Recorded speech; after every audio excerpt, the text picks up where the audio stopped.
everybody. Happy Tuesday. Welcome back to the final hour. The election's here. Votes have been going on all day. Hope all you Americans out there did your duty and went out to vote, or put in an absentee ballot, or voted somehow. Results should be coming in around 5 to 6 p.m. They could probably be pouring in all night. We'll see how the results stack up. If it's a very close call, I'm sure it's going to be longer than usual. I've been talking about this last week and this week. If we see a tight race, then we probably won't have a result tonight. What does the market want to see? I don't know. Market probably wants to see a decided winner. That probably wouldn't hurt. And market, seasonality wise and historically, doesn't really care whether or not we see Republican or Democrat. I just think the market wants to give something or get some information to price things in. So looking at where we are right now, we are up on the day. I've got some liquidity levels that I'm watching pretty closely. Here's the SPY. Got a level out towards 585. I did put in a couple of bonus trades today. I was actually pretty active in the Pulver alert section, and I put in a couple bonus trades, very inexpensive plays in my Telegram channel.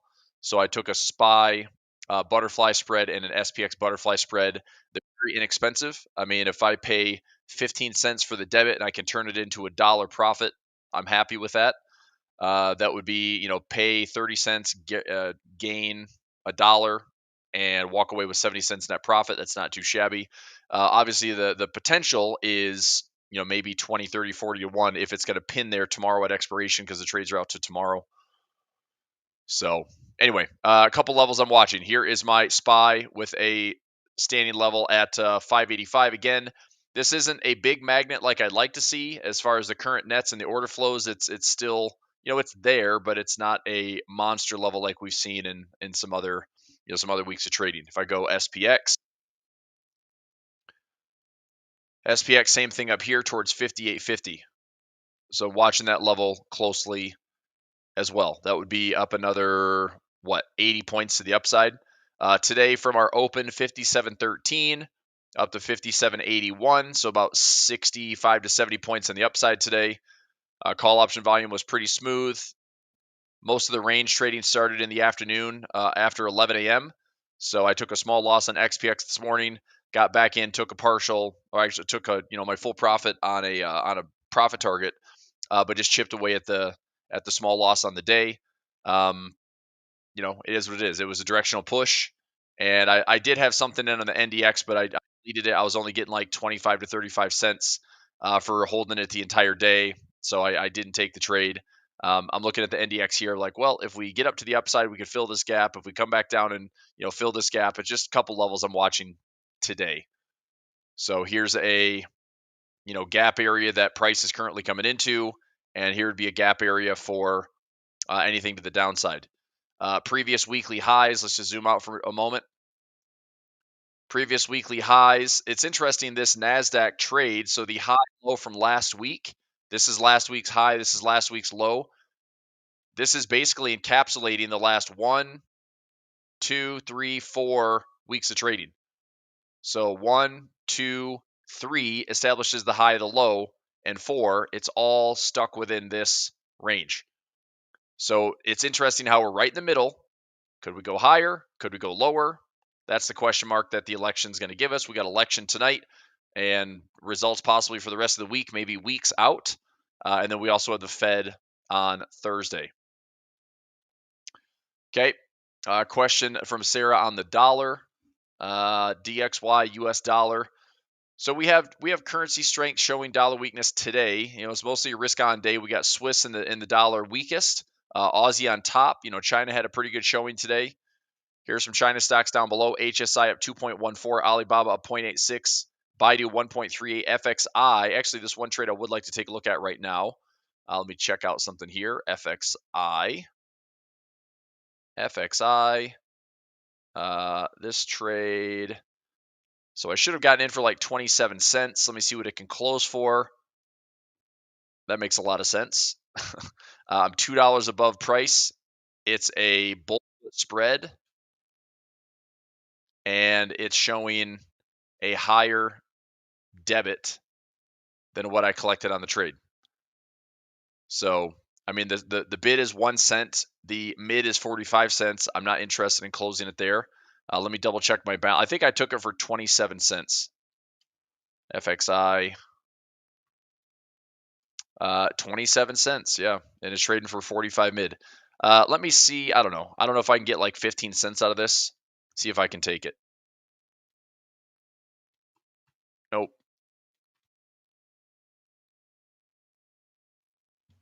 Nope. All right.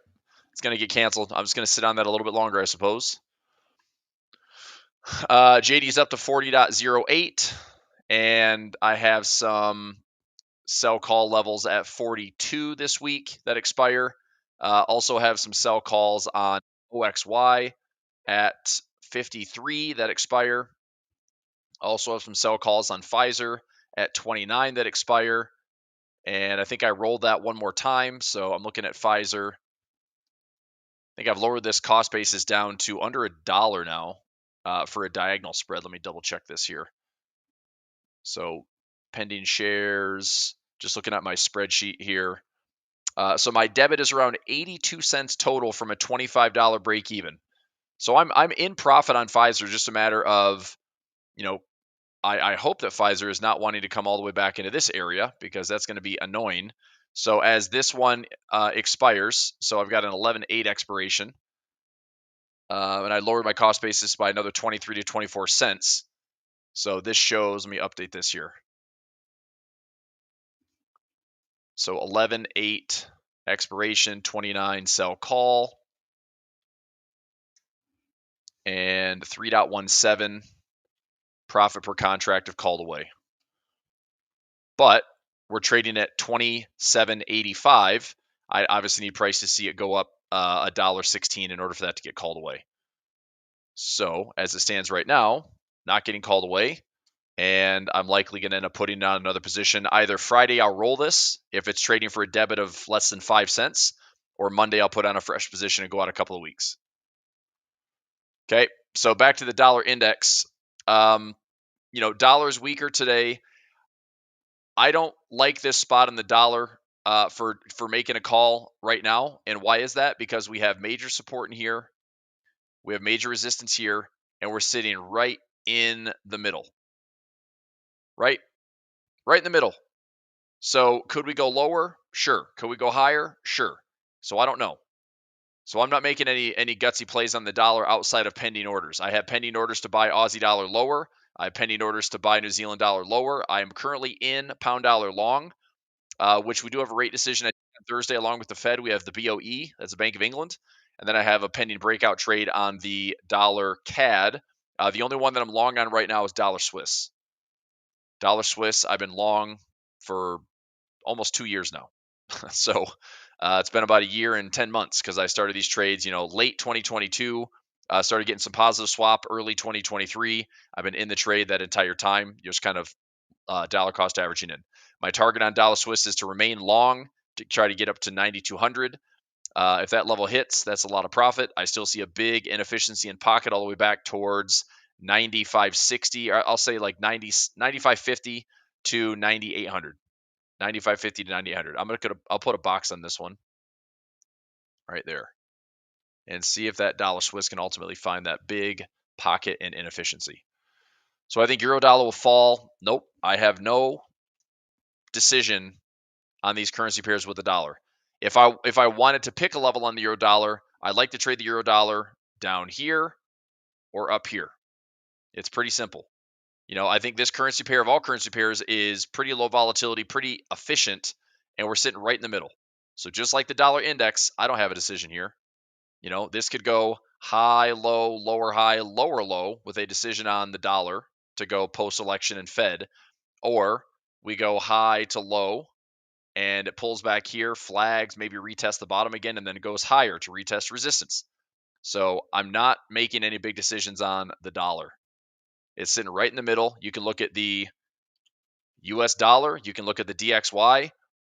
You can see the ranges pretty clearly. So I don't like really any level that's in the middle, and we're sitting right in it. So I'd rather wait for this box, and I drew this yesterday during the live session. If I zoom in, this box on the US dollar. Okay, I'll watch. We're sitting at all these clustered moving averages as well. Does this find dynamic support and then push higher? Maybe. Does it push higher? I mean, would anybody be surprised if this happens? If it pulls back, pushes back up to the highs, runs some stop losses up here, and then it comes back down, gives us a pattern, we can trade this back into, maybe this area or the lows.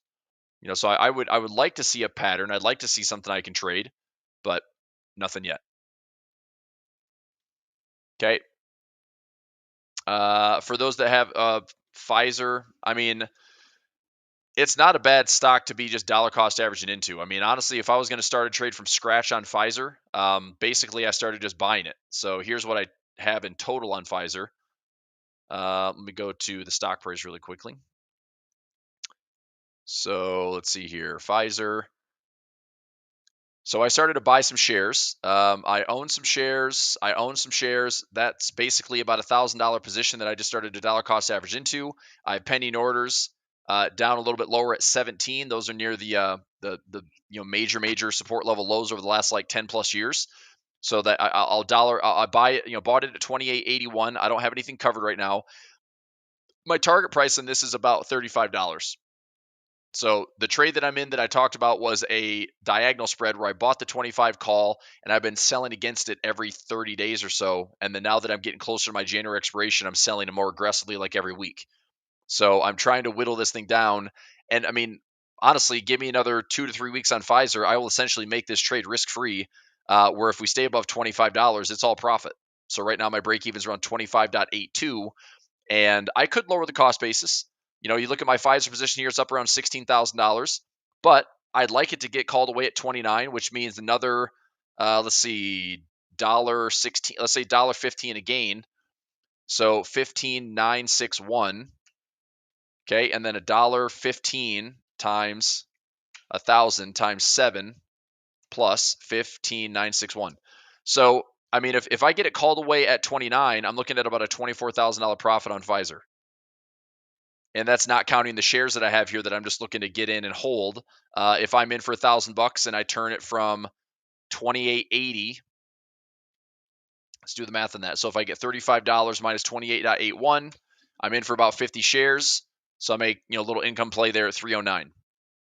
So if I was starting the trade from scratch, I would essentially be just dollar cost averaging to say, okay, I'm going to put in one small tranche of shares. Now, if you want to control options around this, then you buy 100 shares, and then you can sell a covered call against it. You can put on a collar trade to protect the downside and have it get called away to the upside. Or you look at this as if you have capital, like I typically, if I'm buying shares, I like to buy in $1,000 increments, and I'll dollar cost average into some key levels, as opposed to pouring out $3,000 right now to buy 100 shares. So if I bought here and I bought here, that's a pretty good support level. And then down a little bit lower, I've got the pending order at 17, which I go to the weekly time frame. It's honestly, why did I pick 17? Let me see something here. Yeah, why did I pick 17? Maybe what the heck? I'm actually like, why did I pick 17? Maybe because of this 2008 2009 cluster. So anyway, pullback wise, here's another reason that I like the stock. Fundamentally, it's fine. Here is a look at it. Simply Wall Street. Let's go to PFE, Pfizer. So, I mean, it has some issues. I mean, we've got debt's not well covered, dividend at 6% not well covered, profit margins are lower. Okay. But trading well below estimated value, earnings are forecast to grow. There's a lot of cash in this company. Price to earnings, price to sales. Price to earnings is a little bit high. Price to sales not too bad. But fair value is showing $80. I mean, if I get this thing up to 30 or $40, this is what I'm looking at from a technical trade. From this previous high to low, or even from the recent all-time high, this stock has had about a 60% pullback. So even if we just pull back here to the 23% fib or the 30% fib, that's all I need. Something in the low 30s, we pull up a little bit higher towards the 382, that's around $36. I'm not going to hold on to this thing to $80, right? I mean, I could, but that's going to be a long time hold when the reality is I'll just trade it into a decent level in the low 30s and let it go. Okay. All right. Do you think the market won't care who wins? I'll repeat the same thing I've been talking about for the last week or so. I don't think the market who's. I don't think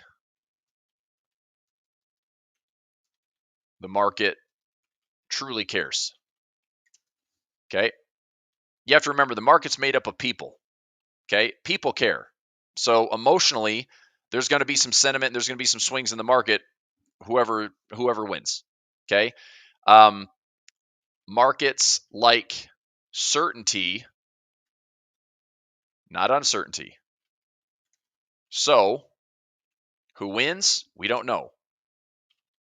Is it all Republican? So is it House, Senate, and President all Republican? Is it all Democratic? Okay. Is it concluded with a victory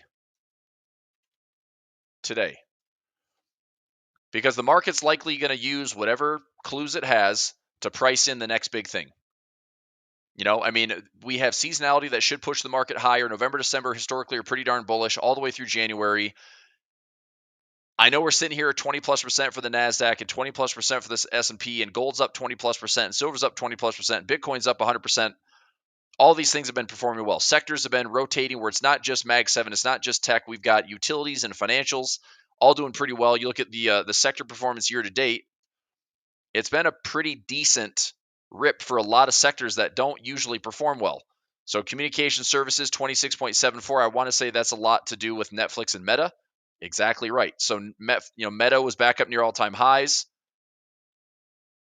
Meta, I mean, look at this thing. This is 30% weighted on two stocks. Actually, a little bit more than that if you count Google, which also had a big pop to the upside. So Meta, Google, Netflix probably responsible for most of this sector's gains. And that is actually the leading sector of the year. So the S&P is up 19.77% year to date. You got communication services, thanks to Meta, thanks to Google, thanks to Netflix, up 26.74. Financials making a big run at 23.09. Utilities sneaking in there with one of the best performing sectors, which is also kind of weird. But this is a bit of the more reality play on AI and infrastructure and building out the appropriate energy where things can be handled.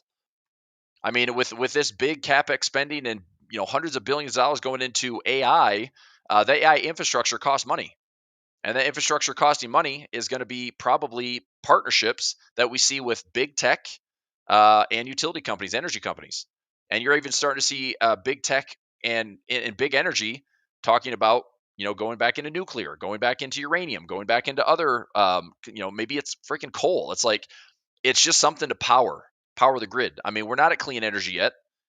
We don't live in solar power. We don't live in wind power. It's like we're probably still burning fossil fuels like crazy, producing like crazy, supply and demand, and oil's a whole thing.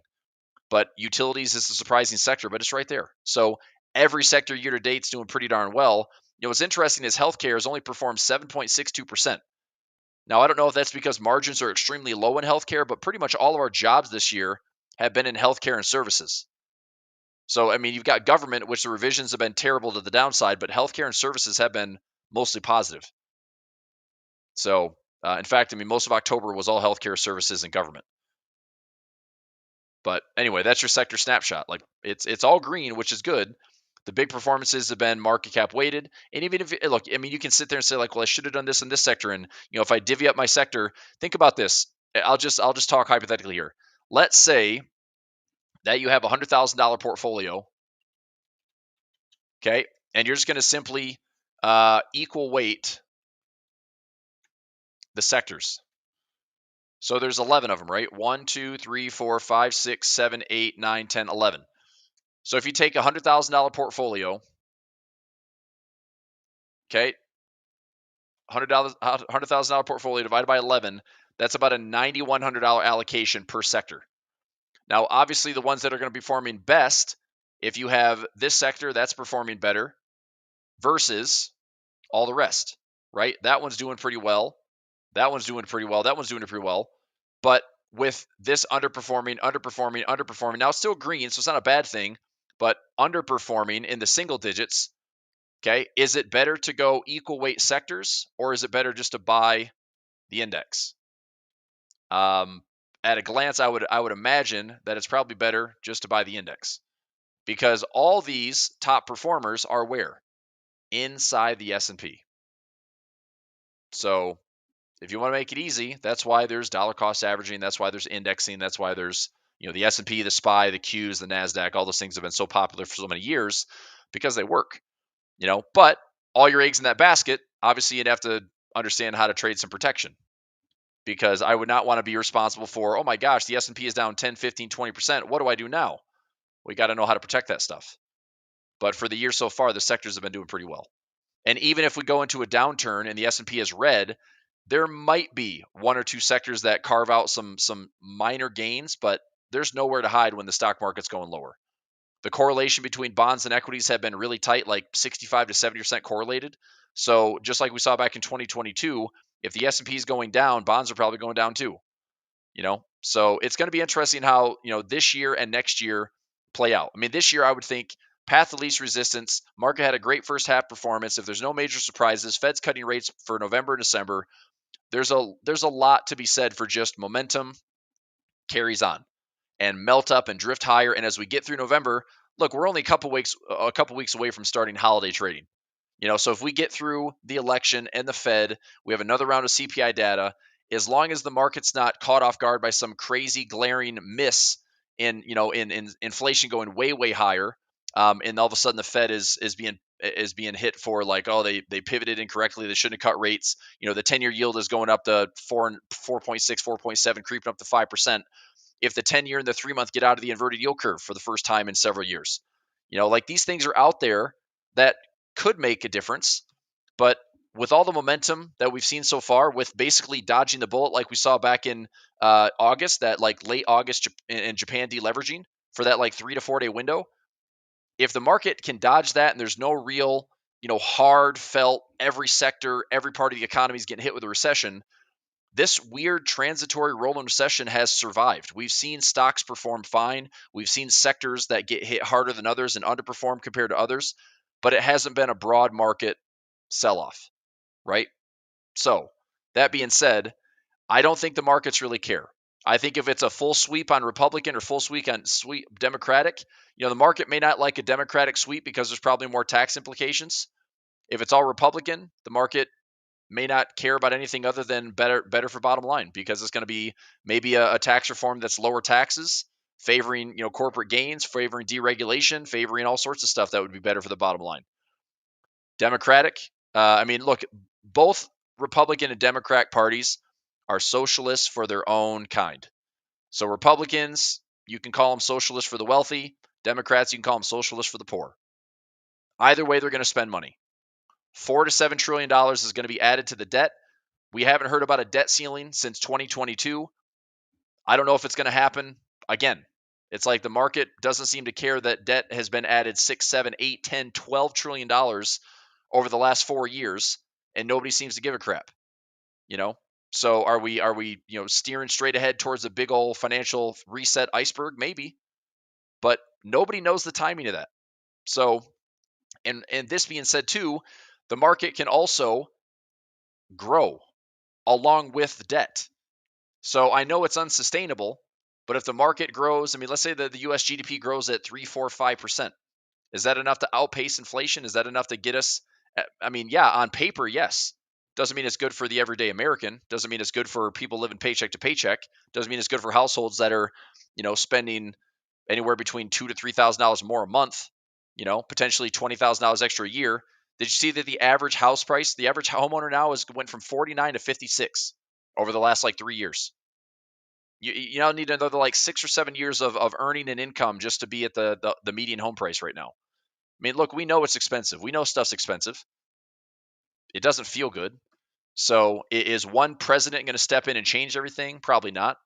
Will a system work together and make things better for everybody? Probably not, because what does DC like to do?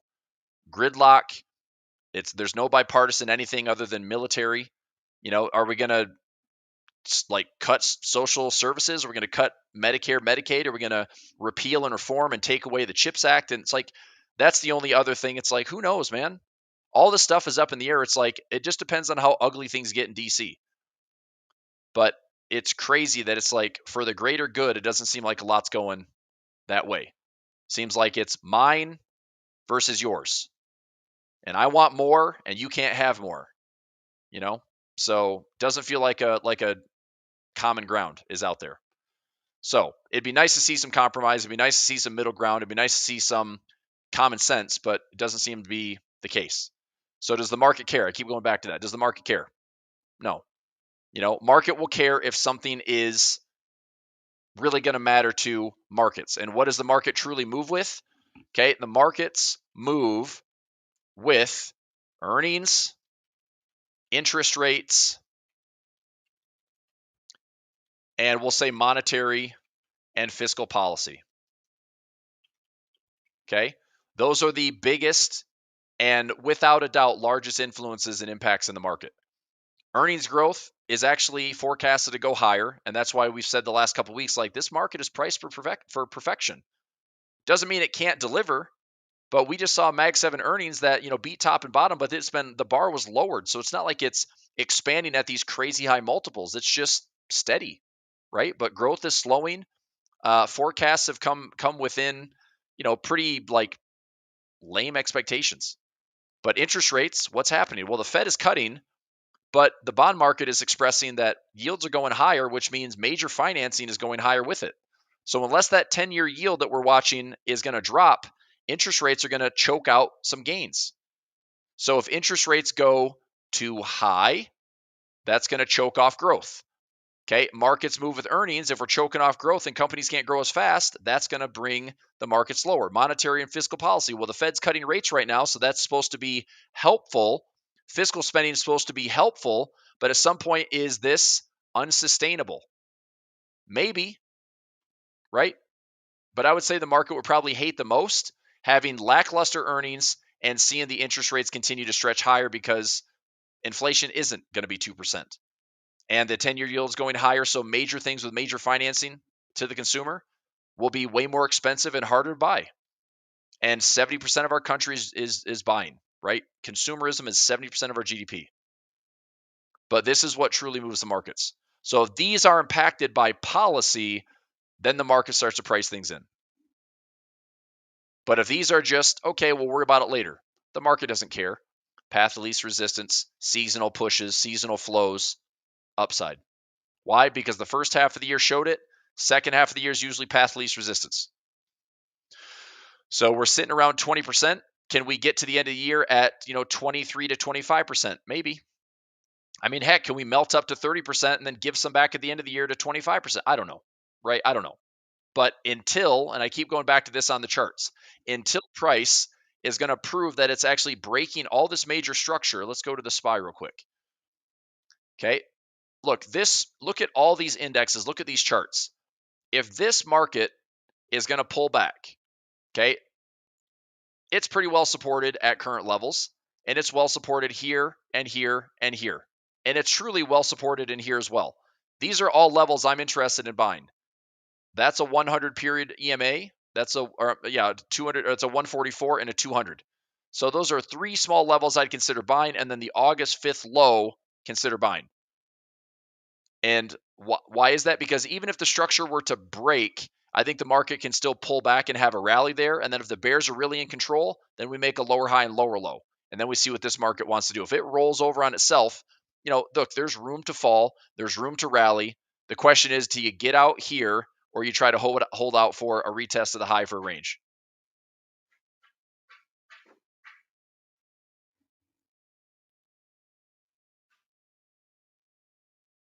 Hang on one second.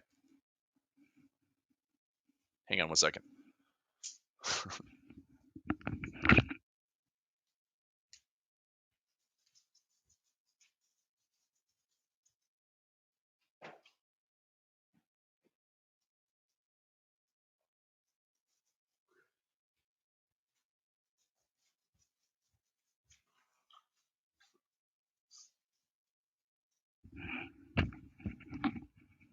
All right, sorry about that. I have somebody outside and they're just aggressively sweeping my landing, like banging on the door. So anyway, keep up the good work.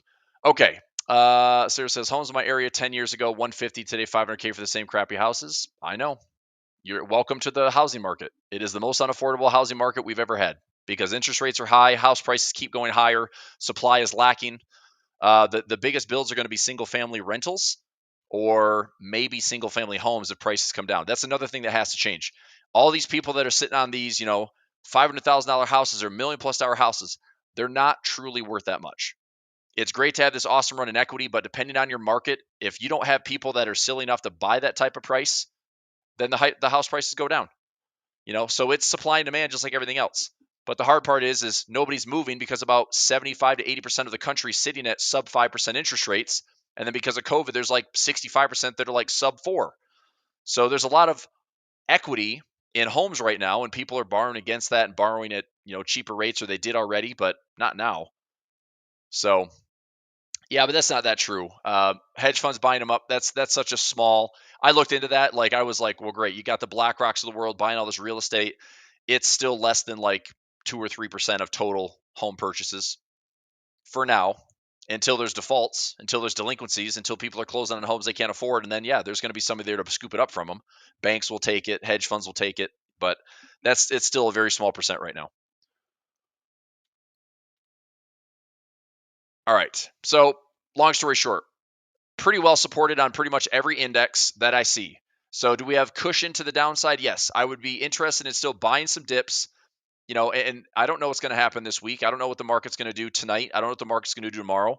But if it's pretty well supported, then we're right there near the all-time highs. Do we poke the all-time highs after a 3% pullback? Yeah, sure, maybe.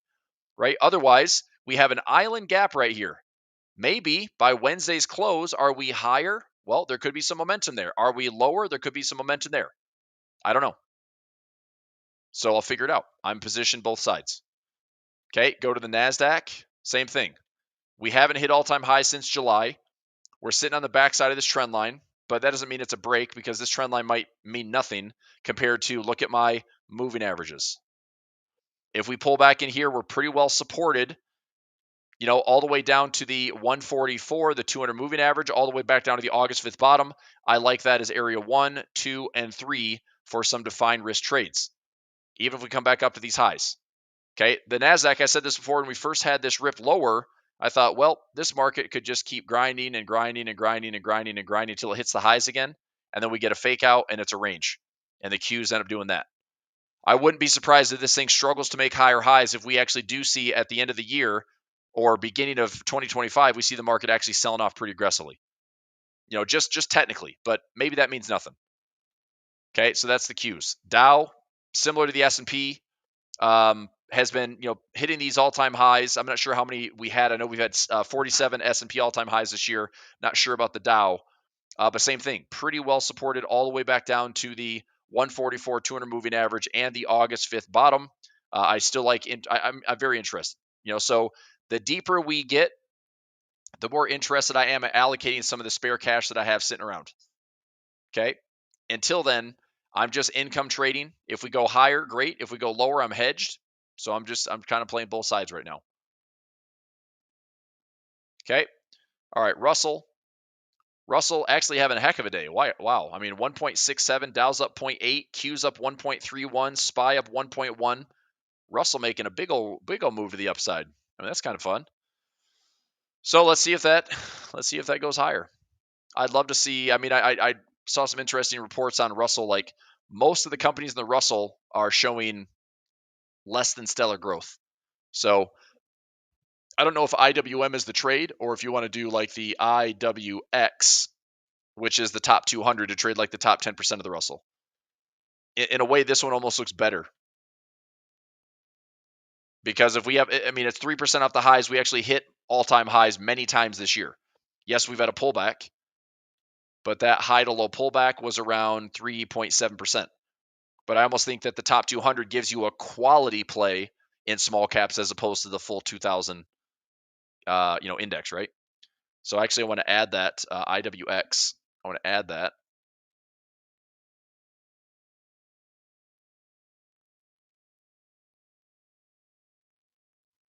There. So IWM, which has been pretty choppy and pretty sideways. IWX which is equal. It's not. I'm sorry, not equal weighted. It's the top 200. So it's about the top 10% of the Russell. Russell here, Russell here. Futures market volatility index down in the day by about 5, almost 6%. Wow, that's a big drop in the VIX today. SVXY still not going higher. I still have some puts on this one. I own some shares at 40. I haven't gotten rid of them yet. Dollar index still going to wait for after the election and after the Fed to see what the week gives me on the dollar. Oil still a lot of support around that 67 handle. I just don't know if oil is better to be breaking floors and pushing lower. If we want to see tame inflation, we probably have to see energy prices drop. I mean, food prices have come down and come back in line. I don't know. I mean, everyone thinks like, oh, groceries are price gouging. Not really. I mean, groceries make very little margins, period. But what grocery stores are doing is they're getting product from companies that are playing the shrinkflation game, which means you get less food for your dollar. So it's, creative packaging where now you have 8-ounce cans of soda, right? Or you go to a coffee shop and they don't do 20 ounces anymore. They do 17 ounces, stuff like that. I bought I bought a Snickers bar last night for one of my junior golfers, and it's called Shark Size, and they split it in two. So you're missing, a little bit. It's like all that, and it's still a $3 candy bar now. So yeah, it's just different. But anyway, oil, I wonder if energy prices, if they go lower or oil breaks this floor, if that keeps the inflation numbers down. So nat gas, I'd actually love to see natural gas fall. I keep talking about this one. I'm not doing anything until it comes back to a level I'm interested in. Gold on the day is indecisive, but I'd still love to see some pullbacks in gold. So, I mean, if gold is getting heavy on the retail side, which it isn't really, the smart money's still going into gold. Central banks are still staying bid on gold. I just want to see a decent pullback. Even a wick in gold would be acceptable for me. I'd love to see something like the 50 or the 100 period and just credit spread, or bull call spread and just throw it out 3 to 6 months. Just let it be a nice little income trade and not worry about it. Gold futures, same thing. GLD, same thing. I want to buy some more shares. Silver, same thing. Trying to dollar cost average in, target 1 and target 2. I still like silver better than gold because I've got the moves measured based on the technicals. Whether that means anything or not, it means something to me. I can see these gains and I can calculate those gains. So I'm still long silver. I'm long gold. I'm long Bitcoin.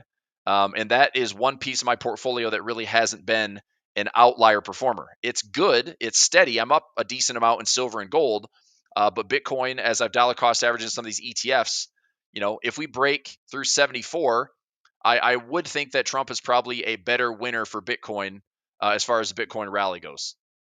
He's been way more vocal about crypto. Yeah, I mean, I don't know. You've got Elon Musk in his corner. I mean, that guy was pretty much the Shiba Inu the Dogecoin godfather.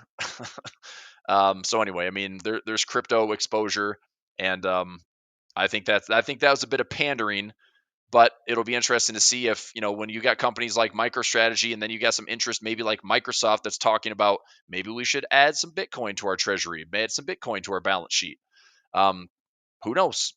I mean, if you listen to Michael Saylor ever, that guy's just like, why would you not have an asset on your treasury or on your business that grows by 29% a year forever in perpetuity? It's like, yeah, that's easy to say, but is it always going to be that way? I don't know. Nobody freaking knows. So if Bitcoin runs, great. I've got it measured out to 107. I saw somebody today said it's going to 120K. That's cool. Whatever. I think it goes to 100. If it pulls back briefly, this would still be a fifth wave. So I'm looking at maybe a run like this. 1, 2, 3, 4, 5. And I'd still measure this based on a low. I'd measure symmetry and I'd measure a full, kind of ABCD move. But I mean, between 108 and 130, that to me is my investment because I've been building positions since 30K and averaging in. So my cost basis is probably around $40,000. So if we get up here, that's a pretty good gain. We get up here, that's a great gain. I'll take it. That return on capital is very good. So do I reallocate? Yeah, maybe. I might reallocate and go back to a 5% holding or 10% holding. I might increase it, but hopefully a 5% allocation can end up yielding, maybe a 8 to 10% gain in my portfolio this year just by holding some Bitcoin and having some exposure. Okay. Ribeye steaks, $10 a pound, now 18. Yeah, but is that the grocery store's fault? I wouldn't be surprised if Publix's margin is very little. Seriously. But their, what would it be? Their, what's the word? Not the purveyors, but who they buy from. Their suppliers, I guess. Costs go up. Why do you think everyone's car insurance is going up? Because it's more expensive to repair cars now. Okay, why do you think medical insurance is going up? Because it sucks, man. Seriously. It's embarrassing to think that our lives are so expensive. I mean, I do a bunch of webinars here with some pretty staggering facts. I mean, we've got like the average household monthly expenses are like $6,100 for bare necessities. You throw, children on top of that with healthcare or daycare needs or schooling needs. It's like life's expensive. So it seems like the American dream is slipping away from everyone's fingertips, especially from a young age where it's like, yeah, it'd be nice if it only took, 5-6 years to have enough equity to buy a house. Instead, now it's like people are waiting to get married longer. People are waiting to buy houses longer. It's a weird, like, inflation is a sneaky theft. But unfortunately, that's the reality. So I said earlier today when I was in a session, Ray Dalio has a good quote. He says, "Save more than you spend, and be nice to people." If everybody did that, if countries did that, and governments did that, we wouldn't have all these freaking problems. We wouldn't have a runoff global clock that's a doomsday debt clock. So, do I trade grains? I don't think I have wheat. I trade some commodities. I trade like agriculture commodity ETFs, but I don't think I can trade anything in my futures account here. So if I go Z, I can trade corn, soybeans, and wheat. So corn, soybeans, wheat. That's what I can trade with Tasty. I have corn here, but I don't like the price yet. I want to see if it comes down to lower prices. This would be some levels that we saw back during COVID. I'm watching. If we pull back down or we make some lows, I mean, these are actually some pretty attractive spots. I mean, everyone's talking about this rotation of value from this big Mag 7 AI stuff. I mean, maybe it is, maybe it isn't.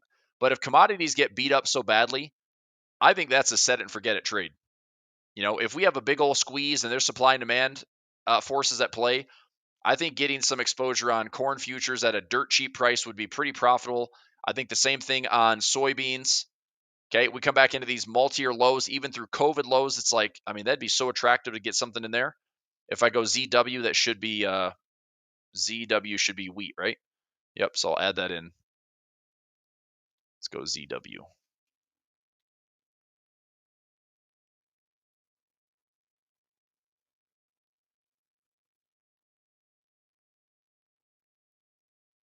There.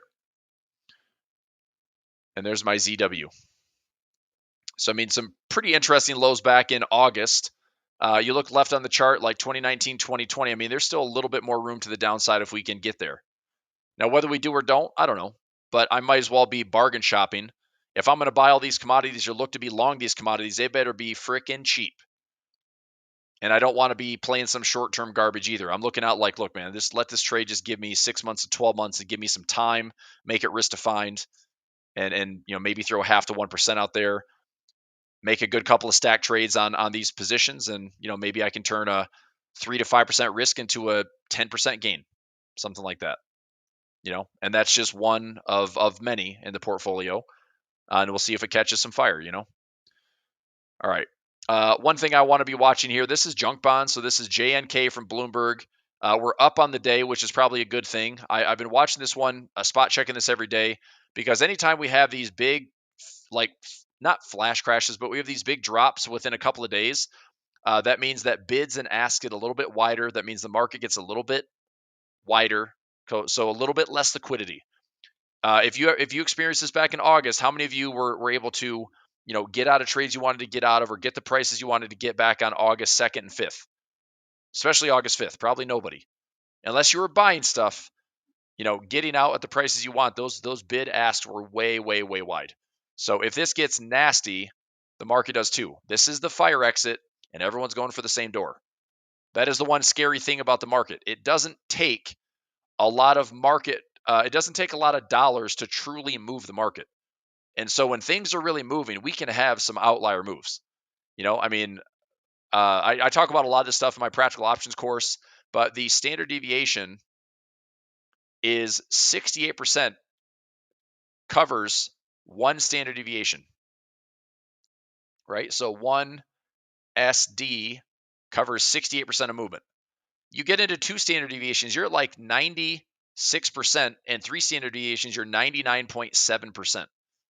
So it's so rare to get a 2 and 3 standard deviation move, but if it does happen, it'll bust everyone out that's undefined risk. So a lot of times where I live is if I'm trading out here, I'm doing risk defined trades because although it's improbable, it is a backbreaker if you get caught on the wrong side of a 2, 3, 4 standard deviation move. Does it happen very often? Hardly ever. But when it does happen, you can lose months and months and months of progress. So I talk a lot about that in my practical options course, just so you understand there's risk, there's undefined risk, and there's defined risk. Makes a big difference, So that way it's like you're always surviving. And if you survive, you figure out how to trade some patterns, you find some prices that come to you. I mean, the nice thing about trading stocks is I used to hate it. I used to hate the fact there's 7,000 plus publicly traded companies. But now I love the fact that, there's probably a nice little 100 symbols that I watch that if I'm patient, set some chart alarms, I can get a lot of prices that come to attractive levels. So I don't have to force anything, And of course, on top of that, it's like, what's the easiest way to be long? Trade the indexes, And I say trade the indexes because I don't believe that the markets just continue to find a way to grind higher. We've had some of the most ridiculous gains in the last 8 or 10 years. We've had like 2 to 3 times performance than average. That's how bullish this market's been for 15 years. Like it's insanely bullish. So that will change. And that reality is going to probably drive investors crazy when right now people can lock in. I mean, look at Buffett. Buffett's raised, $325 billion of cash by just selling positions, and he's investing hundreds of billion dollars in US treasuries. Because at 4.5% to 5% interest with what's supposed to be risk-free, obviously if the government defaults, it's not risk-free, but at those interest rates, it's risk-free. And that's a lot of returns on a lot of cash that we'll see what happens. But if the market goes sideways, I like to trade it. I want to be selling high, buying low. I'll use options to position myself, but we've got to be crafty. So it is about survival. It really is. Okay. Anything else? I got a few more minutes for the close. I don't really have any other trades to discuss. I posted some trades in my alert section today. Let's see here. Riding it to the ground. Okay. Oh my gosh, TJ just going nuts, down $2,500 and closed it out for my 20%. You guys are crazy. Good. I mean, I'm glad. Happy you're making some profit. That's a wild swing. All right. So, what else? I've got a one-on-one session coming up in about 9 minutes, so I want to go here in just a few minutes. Let me check my expirations really quickly. So if I go to my DTE, I have. Oh my God, are you serious, dude? I put in. Damn it. I put in the wrong expiration. This is supposed to be an 11/6 expiration. You stupid idiot. That was to the downside. Well, I mean, it cost me like 15 cents. It's not the end of the world, but it's stupid. I put in the wrong expiration. Fudge. Oh well. Well, that's going to cost me about $50. This one is out to tomorrow, and this one is out to tomorrow. So I've got two butterfly spreads. If we hit 5,800 or 5,850 tomorrow, hopefully I can turn a 15-cent debit into maybe 75 cents or a dollar. That'll cover the cost and give me some net profit. I'll probably make 100, $200. If I want to hang out for more, maybe I can generate a few more bucks. But I got to get it pinned by tomorrow, which is very difficult to do. Other expirations, I got the SPY. Got a lot of trades running on the SPY. We got some waterfall income trades. I do have a butterfly spread in the SPY as well for tomorrow. It's a 585, $2 wide. Then it's the 15th and 22nd, 29th. Some trades all the way out to the end of the year. So, I mean, that's a lot of positions on the SPY, but it is what it is. I'll manage those. What else? Pfizer, expiration at 29, or the $29 strike on Friday. We'll see if we get back up to 29 and get it called away. If we do, awesome. If we don't, I'll sell it again. Futures, I've got some hedges. 58.90 is my pin price, and that expiration is Friday. OXY, massaging that one lower. JD, trying to get it called away at 42 for income. Futures market. So, yeah, I mean, my near-term expirations are right here from 3 days to 0 days, and that's it. So we'll come back and revisit all that stuff tomorrow. Okay. Jonathan says, looking very late tonight on YouTube. Put a maybe in that. Put a maybe in that. If there's nothing crazy happening in the markets, like, oh, look, I'll have my computer on. It'll be on. I'll check the currency strength. I'll watch. But if there's nothing silly happening, then I'm not going to do a live session. I need to get a good workout in. I got to run some errands. So if I'm not live tonight, it's because I don't think there's anything major pressing going on. So, but if something wild and crazy happens, yeah, I'll watch. But a lot of this stuff is going to start rolling in. Let's go here. So a lot of the stuff is going to be released around 5 p.m., 6 p.m. Polls close for a lot of states. And so this will start sprinkling in some results. You know, again, it's general election or popular vote versus electoral college, right? So electoral college decides the president, not the popular. So could it be another, George Bush, Al Gore thing where the popular vote is won by Democrats, but the electoral college is won by Republicans? Maybe. Maybe it's a landslide.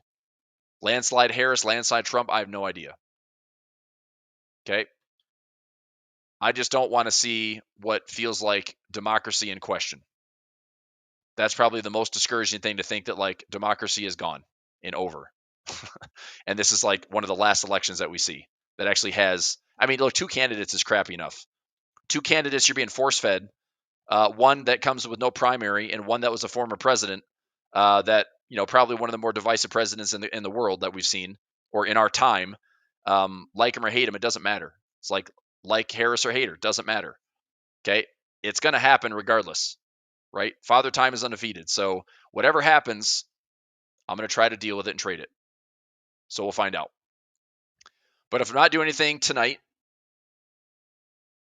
and nothing crazy happens, then enjoy your evening. We'll let the results roll in, and we'll be back at it tomorrow. Okay. But between tonight, possible volatility, Wednesday's close, Thursday's Fed, should be something to watch. So I do want to see if we have some decent flows we can keep an eye on. Okay. So that being said, I'll let you go for today's final hour. Thanks for being here today. If you're watching on YouTube, kindly hit that thumbs up button for me. I really appreciate that. We've successfully crossed over 8,000 subscribers now from 0 just a couple of years ago. So, lots of videos, lots of live sessions, and hopefully that consistency helps. And the more that you like and comment on the videos and comment during live chat, that just continues to feed the algorithm and help support the channel. And that way my sessions pop up live on people's search bar and thumbnails, and they can find these sessions. Would you take a position in Oxy if you don't hold any? Yeah, but it'd be 2 positions. I would say I like the spot right now, but here's OXY for me. I mentioned this earlier. I like OXY here, but I love it here. So area 1, area 2. And so I do have a put. I just don't know if it's going to give me any profit. I've got like a $40 put that's out of the money in case this thing were to drop hard. But if I bought some now at $50 and change, I would say tranche 1, tranche 2, dollar cost average into a 45, 45 break even, and then just aggressively sell your covered calls to make some income. I'm not trying to be long OXY forever. I'm trying to be long to get it called away for profit. I'm trying to make like $600 to $1,000 on OXY. I'm trying to make $2,000 or $3,000 on Pfizer. I'm trying to make $500 to $600 or $1,000 on JD. So some of my income plays, I'm trying to make $500 to $600 on Intel. So some of the stocks I own, it's just to turn them into income. Okay. All right. Sounds good. Pepsi and Coke both having some pullbacks. I mean, you can look at both of them. There's some good levels back here in 2023. I'd be pretty interested in Pepsi if we get down to 150, let's say 160 to 155. That's just an attractive level. I'd be willing to wait for that spot versus forcing. Dividends, not bad, 3.26. Price is stable. It's low beta, hardly ever correlated. That's actually negative correlated, which is kind of good. Coca-Cola, same thing. Coca-Cola, I took this loss last week. I did a 70 by 71 bull call spread. I went out to the end of the year and did a 67.50 by 65. That will make up for that loss if we get back up towards, we're sitting at the 200 EMA right now. If Coca-Cola pulls back more, then that's a loss. If this one becomes a loser, then I'll look at some attractive levels and probably increase my contract size. So this was a 3 contract. This is a 3 contract. If I lose on those, I'll probably go 5 to 10 down here. And that way, if I win, makes up for these trades, and doesn't matter. 2 losses, 1 win, but net profit. Okay. All right. Cool. All right, buddy. I'll let you go for today. And Phil, if you're in the house, I'm going to start up the Google chat here for us in a couple minutes. So a little private workshop action today. That's it. Godspeed, everybody. All right. See you soon. Thanks. Bye.